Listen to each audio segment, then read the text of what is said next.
20 साल बाद अदालत से बरी हुए 122 लोग। सिमी सदस्य होने का था आरोप।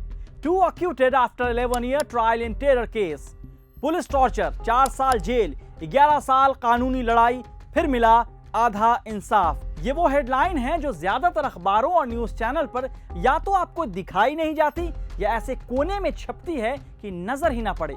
दरअसल ये बातें हम इसलिए कह रहे हैं क्योंकि करीब 20 साल पहले बैन संगठन सिमी से जुड़े होने के आरोप में 127 लोगों को पुलिस ने गिरफ्तार किया था। 20 साल तक बदनामी, तकलीफ, कानूनी लड़ाई, मीडिया ट्रायल हुआ और अब जाकर मिला है इंसाफ। ये तो सिर्फ एक कहानी है, लेकिन पुलिस, प्रशासन, सरकार और मीडिया के झूठ की सजा हजारों बेगुनाह लोग भुगत रहे हैं। इसलिए हम पूछ रहे हैं, जनाब ऐसे कैसे? गुजरात में सूरत के एक कोर्ट ने अनलॉफुल एक्टिविटीज प्रिवेंशन एक्ट मतलब यूएपीए के तहत 20 साल पुराने मामले में आरोपी बनाए गए 127 लोगों को बरी कर दिया है। इन लोगों पर दिसंबर 2001 में प्रतिबंधित संगठन student Islamic movement of India मतलब सिमी की एक बैठक में हिस्सा लेने का आरोप था। बिना किसी गुनाह के 1 साल जेल में बिताया, फिर 19 साल तक कानूनी लड़ाई लड़ते रहे और अब जाकर अदालत ने उन्हें आजाद कर दिया है। अपने आदेश में कोर्ट ने कहा है कि अभियोजन पक्ष विश्वसनीय और संतोषजनक सबूत पेश करने में नाकाम रहा है और यह साबित नहीं कर पाया कि आरोपी सिमी के सदस्य थे और प्रतिबंधित संगठन की गतिविधियों को बढ़ावा देने के लिए इकट्ठा हुए थे। कोर्ट ने कहा है कि आरोपियों को यूएपीए के तहत दोषी नहीं ठहराया जा सकता।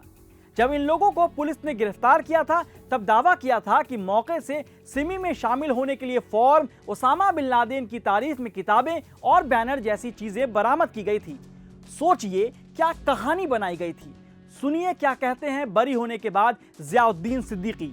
दूसरे सिस्टम ने 20 साल हमारे खराब किए हैं। ये सिस्टम ने 20 साल हमारे कैसे खराब किए? हमारी बीवी, बच्चे, हमारे कारोबार, हमारे जॉब्स, इतनी प्रॉब्लम्स जो फेस करनी पड़ी, कितने लोगों को जॉबलेस होना पड़ा, कितनों के कारोबार खराब हुए, 1-1 साल तक जेल में रहना पड़ा, हर महीने यहाँ आकर हजारों रुपया खर्च करना पड़ा।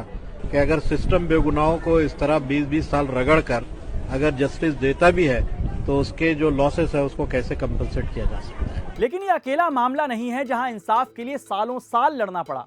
अभी हाल ही में उत्तर प्रदेश के जिला ललितपुर के रहने वाले 43 साल के विष्णु तिवारी 20 साल बाद बरी हुए हैं। जी हां, 20 साल बाद। विष्णु की जिंदगी के पिछले 20 साल आगरा की जेल में गुजरे। विष्णु तिवारी को 16 सितंबर 2000 को दुष्कर्म के आरोप में गिरफ्तार किया गया था, लेकिन इलाहाबाद हाई कोर्ट के आदेश के बाद विष्णु को 3 मार्च 2021 को बाइज्जत बरी किया गया। परिवार को इतना कुशल छोड़ के गए थे हम। हमारे पास इंजन था, बैल थे, 3 हर चलते थे, सब कुछ था, 10 भैंसें थी।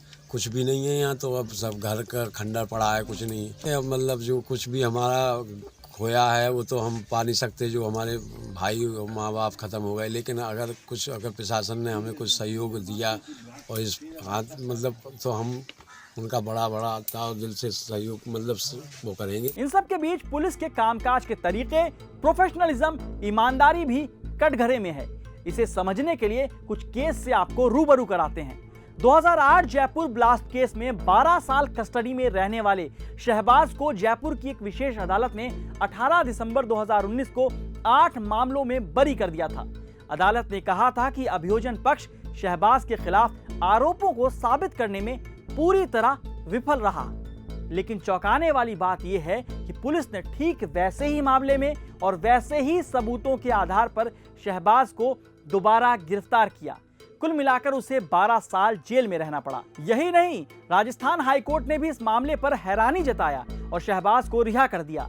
जस्टिस पंकज भंडारी की सिंगल बेंच ने इस मामले में शहबाज को जमानत देते हुए कहा कि पुलिस ने 9वें केस में उस पर उन 12 सालों में मुकदमा नहीं किया जो उसने जेल में बिताए थे। कमाल देखिए, जब जज सवाल कर रहे थे तब सरकारी वकील को इस बात की जानकारी भी नहीं थी। अब्दुल वहीद की कहानी भी कम डरावनी नहीं है। अब्दुल वहीद शेख ने जेल में 9 साल बिताए। अब्दुल वहीद को 2006 में मुंबई में ट्रेन धमाकों के लिए आतंकवादी कहा गया था, जिसमें 209 लोग मारे गए और 700 से ज्यादा लोग घायल हुए थे। लेकिन आखिर में अब्दुल वहीद अपना वक्त हार कर केस जीत गए। सुनिए उन्हें। कंटिन्यू मेरे साथ 3 महीना टॉर्चर हुआ। 3rd डिग्री जो होता है उसमें 2 इम्पॉर्टेंट जो टॉर्चर है, एक तो है electric shock on private parts. Private part में जो है आपके इलेक्ट्रिक शॉक देंगे आपके निप्पल्स पे, आपके पेनिस पे, कि आदमी पूरी तरह से हिल जाता है। तो ठीक है साहब लाओ, क्या साइन करना है, क्या बोलना है बोलो, बोलता हूँ। ये स्टोरी याद कर कैमरे के सामने बोल। फिर वो कैमरे के सामने पोपट की तरह बोलता रहता है और दुनिया समझती है कि हाँ इसी ने किया, तभी तो कैमरे के सामने इतनी आसानी से बोल रहे हैं। अब मीडिया के चाल, चरित्र और सयाह रूप को भी समझिए। क्विंट ने 2017 में इरशाद की कहानी दिखाई थी। अवैध गिरफ्तारी, टॉर्चर, पुलिस इन्फॉर्मर, आतंकी का ठप्पा, 4 साल की जेल और 11 साल की कानूनी लड़ाई के बाद 22 दिसंबर 2016 को दिल्ली के ट्रायल कोर्ट ने इरशाद अली को बाइज्जत बरी कर दिया था। लेकिन इरशाद के साथ क्या हुआ था वो भी सुनिए। मीडिया को बहुत बड़ा जिम्मेदार मानता हूँ। पुलिस किसी को पकड़ के लाती है, मीडिया उसे मोहर लगा देती है। अरे अभी कोर्ट ने प्रूफ नहीं किया, कोर्ट पे इल्ज़ाम साबित नहीं हुआ, कोर्ट ने अभी बात गई नहीं और आपने पहले ही साबित कर दिया, मोहर लगा दी। अब मुसलमान है तो हर कोई मान भी लेता है, अब मुसलमान है दहशतगर्द होंगे। इन सब के लिए देश की अदालतों का हाल भी जानना जरूरी है। पुलिस और मीडिया के साथ साथ सिस्टम की नाकामी की भी लंबी लिस्ट है। नेशनल क्राइम रिकॉर्ड ब्यूरो मतलब NCRB 2019 की रिपोर्ट के मुताबिक देश भर में करीब 1400 जेलों में 4,78,000 कैदी हैं, जिसमें करीब 70% अंडर ट्रायल हैं और सिर्फ 30% ही दोषी हैं। अदालतों में केस की बात करें तो नेशनल जुडिशियल डेटा ग्रिड के मुताबिक करीब 2,75,00,000 क्रिमिनल केस देश में अभी भी पेंडिंग हैं। राज्यसभा में एक प्रश्न के उत्तर में मंत्री रविशंकर प्रसाद ने 22 सितंबर 2020 को कहा था कि भारत में प्रति 10 लाख की जनसंख्या पर जजों की संख्या 20.91 है। ये आंकड़ा 2018 में 19.78, 2014 में 17.48 और 2002 में 14.7 था। तो जांच एजेंसियों, अदालत की हालत ऐसी है, कल को मैं आपको किसी और ज़ियाउद्दीन या विष्णु की कहानी सुना रहा हूँगा।